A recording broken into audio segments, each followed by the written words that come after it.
আসসালামু আলাইকুম রহমতুল্লাহি ওয়া বারাকাতুহু। বিসমিল্লাহির রহমানির রহিম। আলহামদুলিল্লাহ ওয়াসসালাতু ওয়াসসালামু আলা রাসূলিল্লাহ। আমরা জ্ঞান অর্জন করি সাময়িকের জন্য না, সারা জীবনের জন্য যদি করি এটা আপনার জন্য আমার জন্য উত্তম। অনেকেই আছে আমরা জ্ঞান অর্জন করি কিন্তু পরবর্তীতে ভুলে যাই। মনোযোগ একটু যদি ভালো হয় তাহলে সেটা আপনার জন্য আমার জন্য কার্যকরী এবং আপনার জন্য আমার জন্য এটা কল্যাণ বয়ে আনবে দুনিয়া এবং আখিরাতে। এই জন্য আমরা অল্প শুনবো কিন্তু ভালো করে শুনবো। তো আমরা মুহররম মাস আলোচনা হতে শুনেছেন। তো এই মাসের গুরুত্ব, রাসূল সাল্লাল্লাহু আলাইহি সাল্লাম অধিক হারে সিয়াম পালন করতেন, রোজা রেখেছেন, আমরাও রাখবো। এই মাসকে আল্লাহ নবী সাল্লাল্লাহু আলাইহি সাল্লাম বলছেন আল্লাহর মাস, সম্মানার্থে। সবই তো আল্লাহর মাস, সম্মান বেশি। আর এই দিনের ইয়ম আশুরা, আশুরা হলো 10ম তারিখ, মাসের 10ম তারিখে রাসূল সাল্লাল্লাহু আলাইহি সাল্লাম রোজা রেখেছেন। রমজানের রোজা ফরজ হওয়ার আগে এই রোজাকে ফরজ হিসেবে রাখতেন। যখন রমজানের রোজা ফরজ হয়ে গেল তখন এটি হয়ে গেল কি নফল। রাসূলকে জিজ্ঞাসা করা হলে তিনি বললেন আল্লাহর কাছে আশা রাখি এর বিনিময়ে আল্লাহ বিগত 1 বছরের গুনাহ মাফ করে দিবেন। আমরা রাখবো। এরপর আরো একটা গুরুত্ব হলো এই দিন মুসা আলাইহিস সালাতু ওয়াস সালামকে আল্লাহ তাআলা নাজাত দিয়েছেন এবং তার বিরোধী, ইসলাম বিরোধী, আল্লাহ বিরোধী তাদেরকে আল্লাহ তাআলা সেই সাগরে ডুবিয়ে মেরেছেন। এই শুকরিয়া স্বরূপ মুসা আলাইহিস সালাম রোজা রেখেছেন। ইহুদিরা রোজা রাখে, তবে তাদের চেয়ে আমরা বেশি হকদার। কেননা ইহুদিরা কিন্তু নামে মানে মুসা আলাইহিস সালাতু ওয়াস সালামকে, প্রকৃত অর্থে মুসা আলাইহিস সালামকে কে মানে? আমরাই মানি।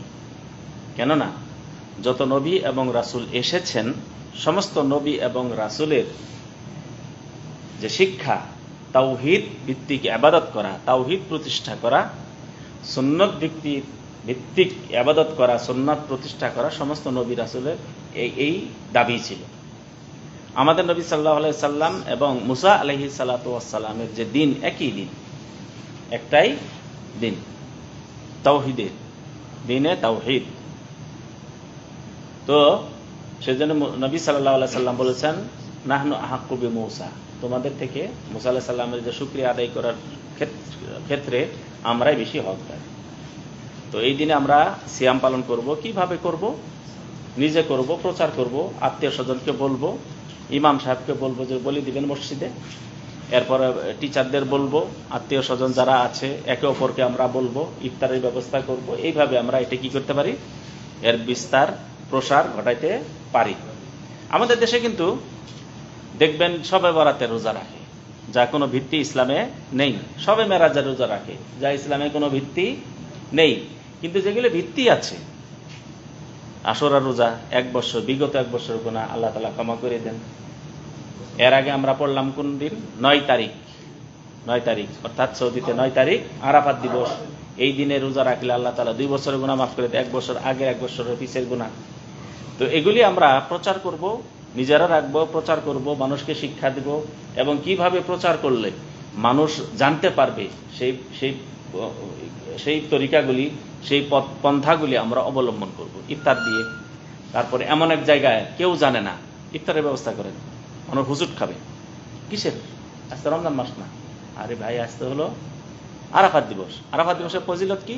2 বছরের গুনাহ আল্লাহ মাফ করে দেন। আজকে হলো আশুরার দিন, ফজিলত কি? আল্লাহ তাআলা 1 বছরের গুনাহ মাফ করে দেন। রাসূল রেখেছেন, সাহাবাগণ রেখেছেন, নির্দেশ দিয়েছেন।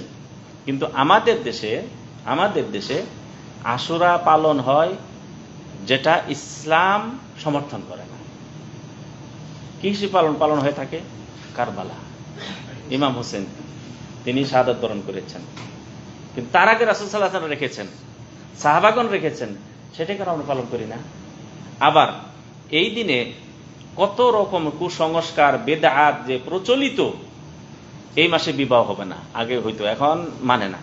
ছোটকালে শুনতাম যে মুহররম মাসে বিবাহ হইলে কাটাকাটি মাস, মারামারি হয়েছে, যুদ্ধ হয়েছে, তাহলে বউরে মারি ফেলবে। আর জামাই যদি শ্বশুর বাড়ি যায় ওরে মারি ফেলবে, এরকম একটা ঘটনা। এই জন্য কি তারা বিবাহ বন্ধনে আবদ্ধ হতো না। আল্লাহ তাআলা সবই মাস, এগুলি সব কুসংস্কার। এরপরে মওযু হাদিস। মওযু হাদিস কোনটি? রাসূলের নামে প্রচার, মিথ্যা হাদিস। বলছে এই দিনে যদি ভালো কিছু খাও সারা জীবন ভালো খেতে পারবে, এই দিনে ভালো কিছু খাইলে সারা জীবনই ভালো খেতে পারবে। এগুলি কোনো হাদিস নয়, এগুলি মানুষের মিথ্যা বানোয়াট প্রচার। এগুলি কি রাসূল কর্তৃক হাদিস না। এরপরে এই দিনে আমাদেরকে কবর জিয়ারত করতে হবে, এই দিনে কোরআন খতম করতে হবে, এই দিনে তারপরে মিলাদ করতে হবে, এই দিনে এই করতে হবে, সেই করতে হবে, এগুলি কোনোই ভিত্তি নেই। এমন কি যারা রোজা রাখেন, এই রোজাটাও রাখেন ইমাম হোসেনের জন্য রোজা রাখবেন। বোঝা গেছে? ইমাম হোসেনকে আপনার রোজার কি মুখাপেক্ষী? হ্যাঁ, তার ব্যাপারে রাসূল সাল্লাল্লাহু আলাইহি ওয়াসাল্লাম জান্নাতে সুসংবাদ দান করেছেন। এরপরে এই দিনে আরো অনেক রকম কুসংস্কার আপনারা দেখবেন। মাতম করা, তাজিয়া করা। তাজিয়া কয়দিন? মানুষ যখন মারা যাবে 3 দিন। কয়দিন? 3 দিন। 3 দিন আপনি কি করবেন? শোক পালন করবেন। কিন্তু কত শত বৎসর হয়ে গেছে এখনো শোক পালন করে আসছে। এবং রাসূলুল্লাহ সাল্লাল্লাহু আলাইহি ওয়াসাল্লাম বলছেন, যারা মৃত্যুকে উপলক্ষ করে বুক চাপড়াবে, তারপরে কি কাপড় ছিঁড়বে, মানে গালে মারবে, সে আমার দলভুক্তই নয়, আমার উম্মতের দলভুক্তই নয়। কত মানে কঠিন কথা রাসূল সাল্লাল্লাহু আলাইহি ওয়াসাল্লাম বলেছেন, আর আমরা সেটাই করে যাচ্ছি। আমাদের বাংলাদেশে ইমাম হোসেনের কবর রচনা করা হয়েছে এবং অনেক জায়গায় সেখানে যে আপনার কি বলে মিছিল বের হয়, তাজিয়া মিছিল, সেখানে কি করা হয়? চাকু দিয়ে, ছুরি দিয়ে নিজেকে আঘাত করা হয়। নিজে কি করা হয়? আঘাত করা হয়। এমন কি এই কবর বানিয়ে সেটাকে নিয়ে যাওয়া হয়, যেটা ইমাম হোসেনের কবর, এবং সেখান থেকে তারা কি করে আরো এই কি বলে বরকত নেওয়ার কি করে চেষ্টা করা হয়। এমন কি তারা ছাগল রাখে একটা ক্রয় করে, এই ছাগলের নাম রাখে আয়েশা, আর একটা ছাগলের নাম আবু বকর, আর একটা ছাগলের নাম কি রাখে উমর, এবং তাদেরকে প্রহার করে। কি করে? আর ছাগল তো মানে ব্যথা পেয়ে মানে কি চিল্লায়, বলছে এটা আসলে ছাগল ব্যথা পাচ্ছে না, এটা পাচ্ছে কে? শিয়াদের যে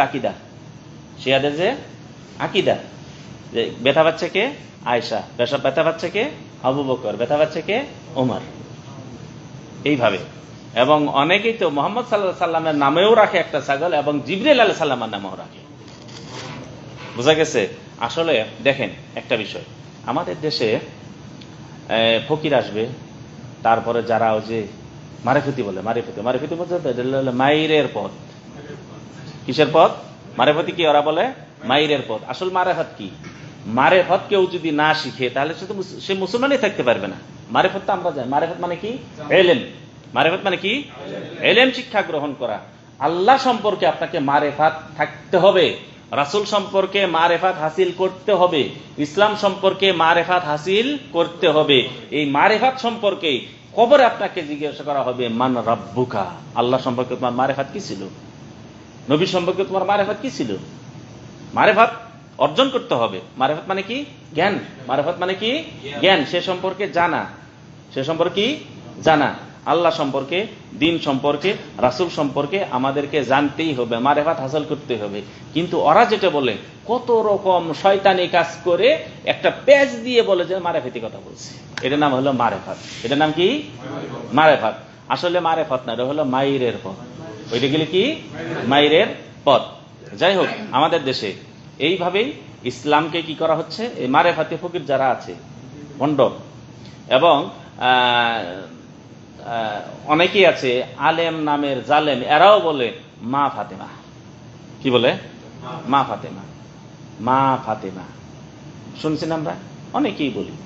কিন্তু এইটা যে আপনার ঈমান নষ্ট করবে, এটা জানেন আপনারা? মা ফাতেমা বললে যে ঈমান নষ্ট হয়ে যাবে, এতটুকু জানেন? বললে মা ফাতেমা, সমস্যাটা কোথায়? মা ফাতেমা বললে সমস্যাটা কোথায়? ওখানেই সমস্যাটা, যে মা ফাতেমা বলার কারণে আপনার ঈমান নষ্ট হয়ে যাবে। ঈমান চলে যাবে। কারণটা কি জানেন? আব্দুল্লাহ বিন সাবা, সে মুনাফিক তো আগেই বাড়াইছে, জানেন তো, আব্দুল্লাহ বিন উবাই বিন সুলুল থেকে শুরু করে আরো অনেকেই মুনাফিক।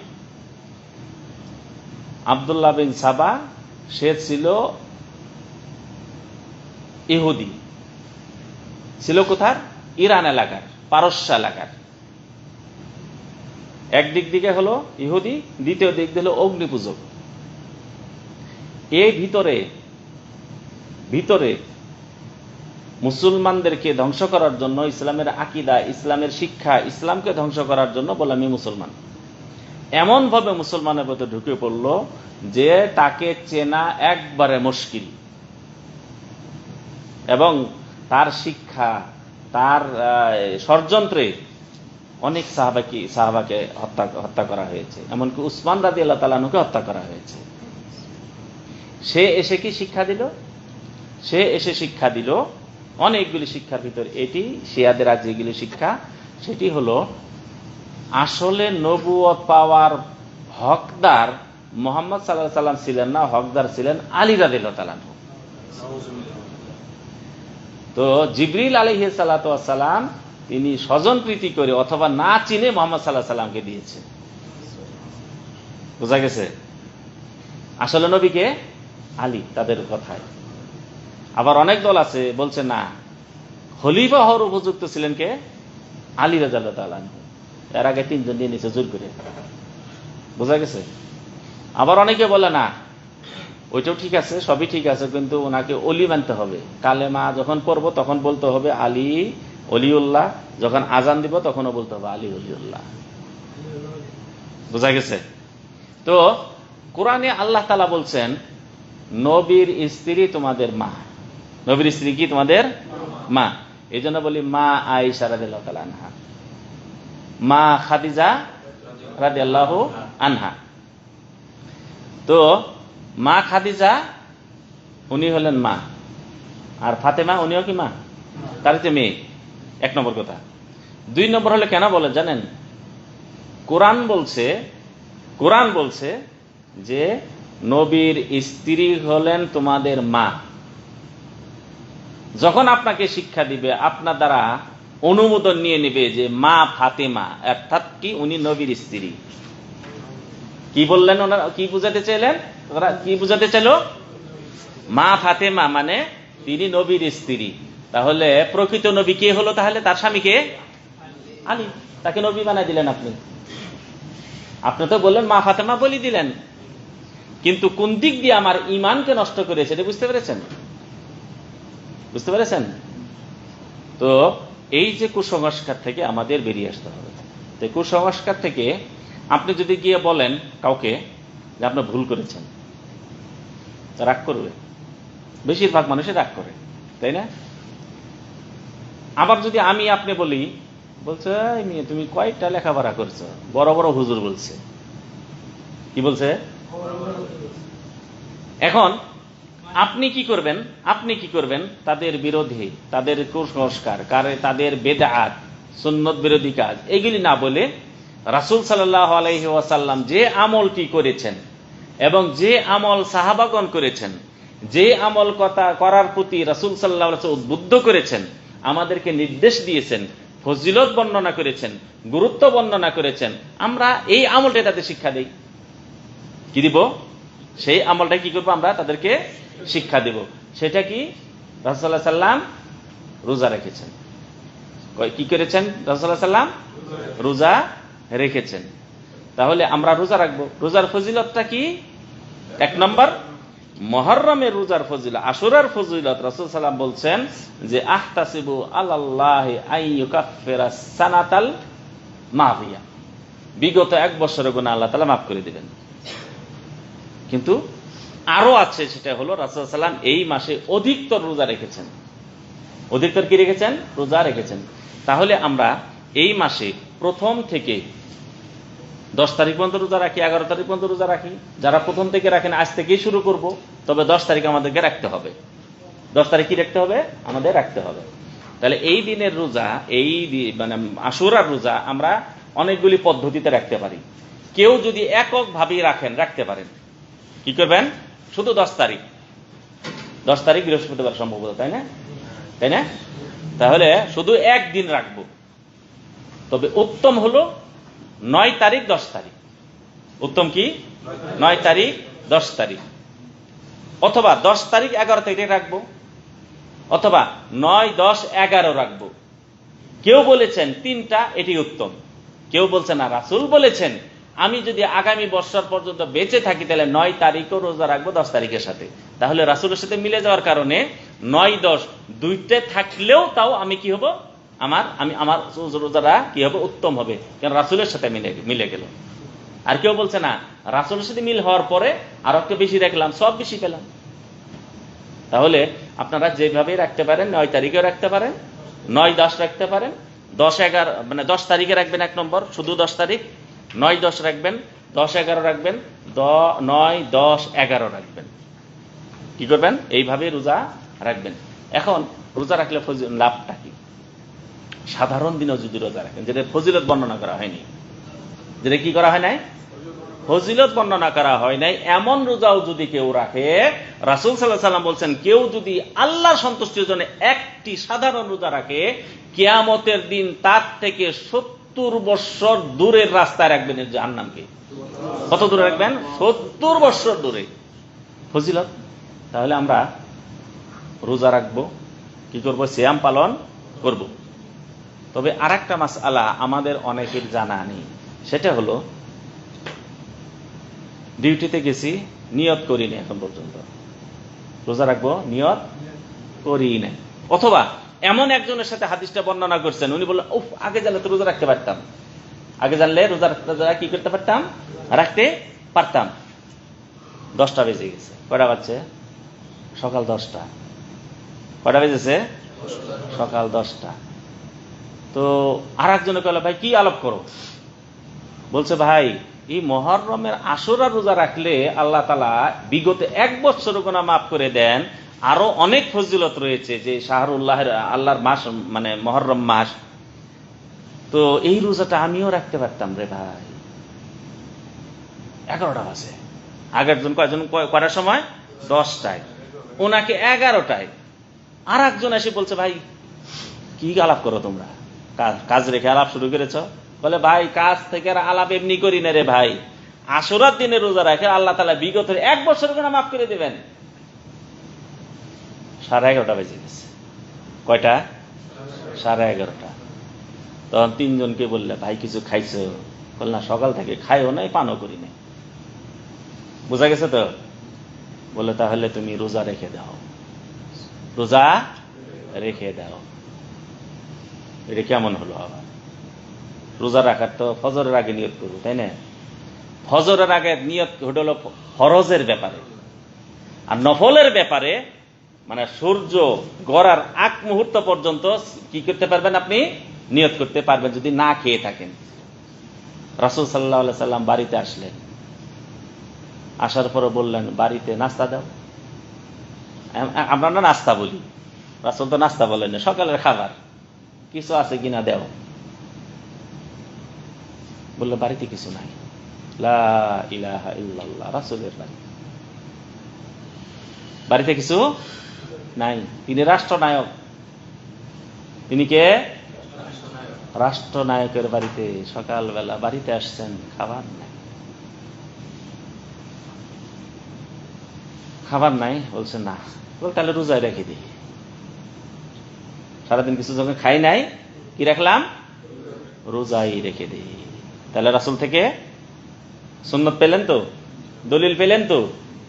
কেউ যদি কোনো কাজের ক্ষেত্রেও যদি খাবার সুযোগ পান নাই, অথবা খাবার নেই 11টা পর্যন্ত, ঠান্ডার দিন অথবা গরমের দিনই হোক, মনে করলেন যে খাবার আর হয়তো নাও পেতে পারি, তাহলে রোজাটা রেখে দেন, সবটা পেয়ে যাবেন। কিন্তু বেলা গড়ার আগ মুহূর্ত পর্যন্ত, পরে না। বেলা গড়ে গেলে আর হবে না। বোঝা গেছে তো? এই জন্য উদাহরণ দিলাম কি, 10টায়, 11টায়, 11:30। মানে বেলা গড়ার আগ মুহূর্ত পর্যন্ত যদি কিছু না খেয়ে থাকেন, নফলের আপনি নিয়ত করতে পারবেন। তাহলে রোজা রাখবো ইনশাআল্লাহ। ঠিক আছে, সবাই রোজা রাখবো এবং আমরা সেই অনুযায়ী কি করব, প্রচার করব। বিশেষ করে আমার আত্মীয় স্বজনদেরকে প্রচার করব। প্রচার করে লাভটা কি হবে জানেন? রাসূল সাল্লাল্লাহু আলাইহি সাল্লাম বলছেন, কেউ যদি কোনো ভালো কাজের নির্দেশ দেয় কাউকে, কোনো ভালো কাজের পথ অবলম্বন করে, কেউ যদি ভালো কোনো পথ দেখায়, আর এই পথ দেখার পরে অথবা একটা হাদিস প্রচার করার কারণে যত মানুষ আমল করবে, তাদের আমল নামায় যত নেকি লেখা হবে, যিনি প্রচার করেছেন, যিনি তাদেরকে পথ দেখিয়েছেন, যিনি হাদিসটি বর্ণনা করেছেন, জানতো না তারা, তার আমল নামায় তত নেকি লেখা হবে যত নেকি তাদের আমলকারীদের লেখা হয়েছে। তবে নেকি কম করা হবে না। রাসূল কেন বলছেন জানেন? আমরা ছোটকালে দেখেছি কিছু মানুষ ছিল রোজদারে দাওয়াত দেয় না, কি বলে গ্রামে বলে রোজদারে দাওয়াত, মানে রোজাদারকে খাওয়াবে। অনেকে যাইতো না, সারাদিন রোজা রেখে সব দিয়ে আসবো। বুঝতে পারছেন তো কি বলতো? সারাদিন রোজা রেখে সব দিয়ে আসবো। রাসূল কি বলছেন? তাদের নেকি কম করা হবে না। তাহলে আপনি যদি, মানুষ মৃত্যুবরণ করার পর কবরে গিয়ে কোনো কাজ থাকবে না, আপনি জান্নাতি, আপনি 3টে প্রশ্নের উত্তর দিয়েছেন। কয়টা প্রশ্ন দিয়েছেন? আপনি পাস। আর একটা প্রশ্ন করা হবে, ওটা কিসের প্রশ্ন? আনন্দের প্রশ্ন। কিসের প্রশ্ন? আপনার সম্মানের প্রশ্ন। কিসের প্রশ্ন? আপনাকে সম্মানের প্রশ্ন করা হবে। বোঝা গেছে তো? তো এই প্রশ্নে আপনাকে বলা হবে, কেমনে জানছো তুমি? খুশি। কি করে? খুশিতে বলবে ফেরেশতারা, এত কিছু কি কেমনে জানছো? আর ওই প্রশ্নের উত্তর কি জানেন? সারা জীবনের সারমর্ম। সারা জীবনের যা করেছেন তার কি সারমর্ম। বোঝা গেছে?